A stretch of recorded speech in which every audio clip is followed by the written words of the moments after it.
We have been lied to about the nature of a masterpiece. We were told that a masterpiece is a noun, a thing that sits under a glass case guarded by glazers and velvet props. We were told that it is the final result, the polished diamond, the exported 4K file. We spent our lives sprinting toward these finished lines, holding our breath until we can finally point at something and say, there it is done. But if you look at the history of human struggle, you realize that the finished product is utterly gushed. Is it a coal ash left over after a magnificent fire has burnt out? The true ash was the fire itself. The ash was the heat, the smoke, the crackle of the wood, and the wind and light dance on the faces of the huddle around it. Once the fire is out, the ash is just a souvenir. So we need to stop living for the ash and stop living for the burn. Let's think of a sculptor.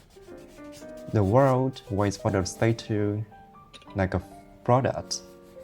They want to see the muscles in the marble, the rays of the post, but the sculptor is not living in the beauty of the statue.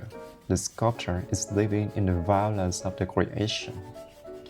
The art is the sound of the chisel hitting the stone, a rhythmic, jarring vibration that travels up the arm and settles in the teeth.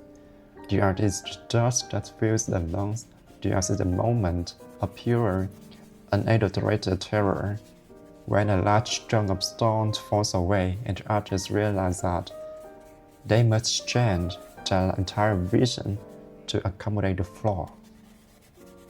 In that moment of pivot, something happens to the human soul. You aren't just making a statue. The statue is making you. You are learning patience. You are learning that your plan is often smallest part of the process. You are learning that the messy middle is the only place where growth occurs. If we only value the statue, we ignore the transformation of the person who held the hammer. We treat the human being like a machine that exists only to produce a result. But we are not machines. We are biological processes. We are the forest that is never done. Nature is already stitched us in philosophy of the process. Have you ever seen a forest reach a final version? Have you ever seen an oak tree stop and say, I am finished, I have reached my peak form? Yeah, a forest is a living, breathing catastrophe of growth and decay. It is a slow motion riot. If you take a photograph of forest today and you have captured a product, yes, but you haven't captured the forest. The forest is what happens between the photographs. The art of the forest is a fallen log that is currently being eaten by 1,000 different species of fungi. To the human obsessed with product, the fallen log is a failure. It's a broken pillar. It's trash. Yes? But to the forest, that log is a masterpiece of distribution. It is turning the centuries of strong sunlight into nitrogen for the sapling growing 2 feet away. In the forest, there is no waste. Definitely, there are no failed trials. There is only the continuous, unrelenting movement of energy from one form to another. If we lived our lives like a forest, we would stop apologizing for our broken years. We would stop feeling like we failed because the project didn't work out. We would see that our failures are the march for our next season of growth. Beneath the floor of the forest, the medicinal network, the root word web, not the World Wide Web. This tiny fungal Adrev connect the roots of every tree. They trace sugar for minerals. They send warnings about a drought and disease. This is the invisible art. This is the work that never gets a plaque in the museum. In our human lives, we have our own mycelium. This is the way we support a friend through a rift that no one else sees. This is the way a mentor spends the 10 years pouring wisdom into a student, only for that student to go out and produce something that the mentor's name will never be attached to. If we focus only on the product, we focus on the single tree that glows, that grows the tallest. We celebrate the individual genius, but the forest knows better. The forest knows that the tallest trees only stand because the mycelium held the soil together and the shorter trees block the wind. Our lives are a collective process. Dress is not just what you make, it's the way you influence the soil so that others can grow.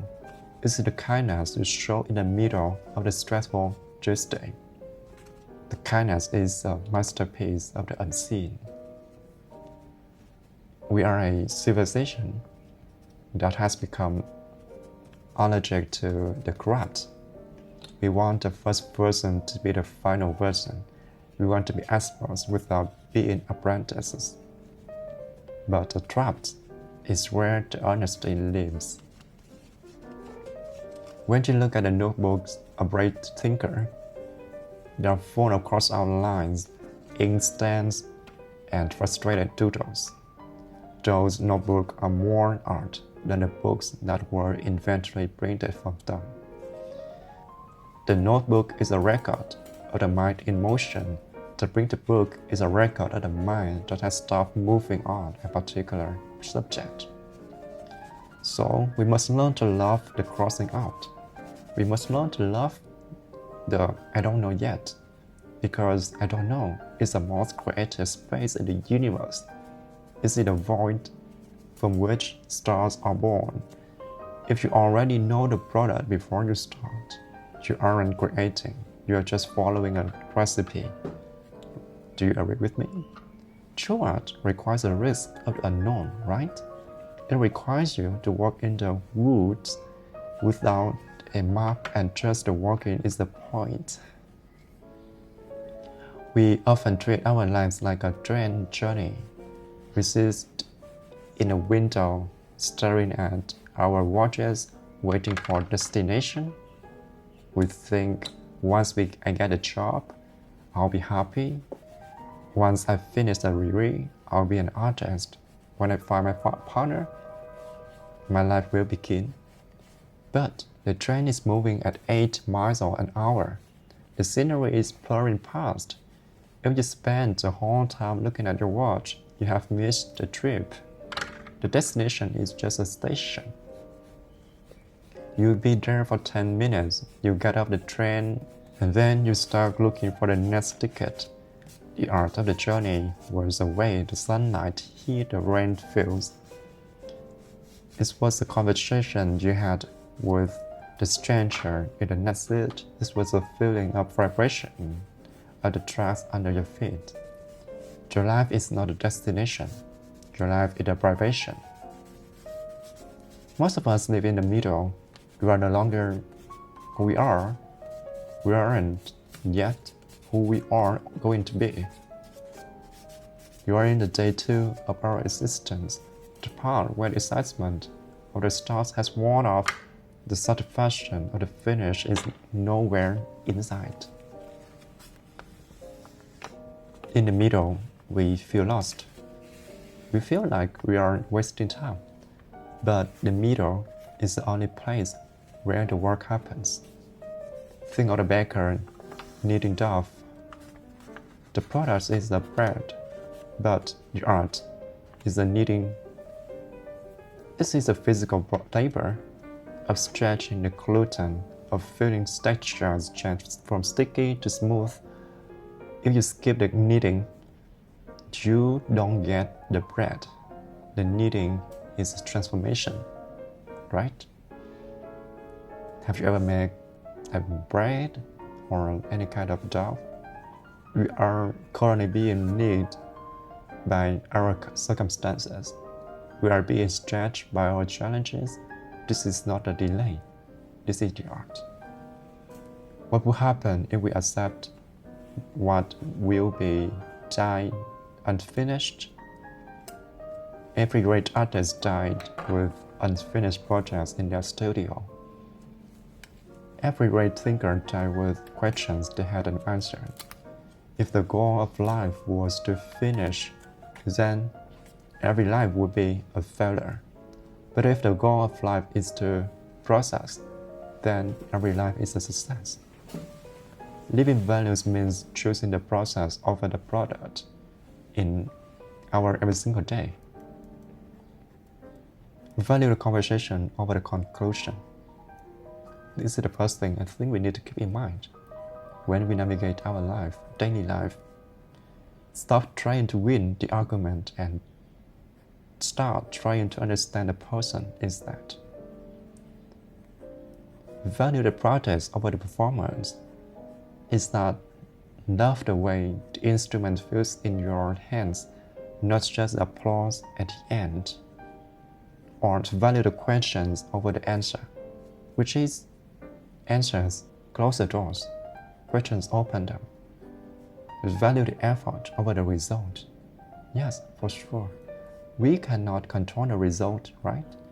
We can just maybe have little control of the result or without any control. We can just only control the heart we put into the airport. Yes. Ultimately, the only product you will ever truly leave behind is yourself. You are not a static object. You are a story that is still being written. People will look at your life and they will see the product, your house, your job title, your family, but they will never see the art. They will never see the midnight battles without. They will never see the quiet moments of beauty you experience while walking through a park alone. They will never see the internal masterpiece you created every time you choose to be kind when you are tired, or brave when you are afraid. The world gets the ash, you get the fire. So, let the pen dry, let the book end. Don't mourn the end of the product. Instead, celebrate you were there for the process. Celebrate that you were the one who felt the brush move. Celebrate that you were the one who read in the air of the forest. The masterpiece isn't on the wall. It's on the chest, your chest and my chest, beating 70 times a minute. It's in your eyes, my eyes and your eyes, taking the world in all its messy, unfinished glory. And as it's not about what you leave behind, as it's about how you feel while you are here. Be the forest, be the fire, be the process. Because the final product is just a memory, but the doing is the only thing that is truly real.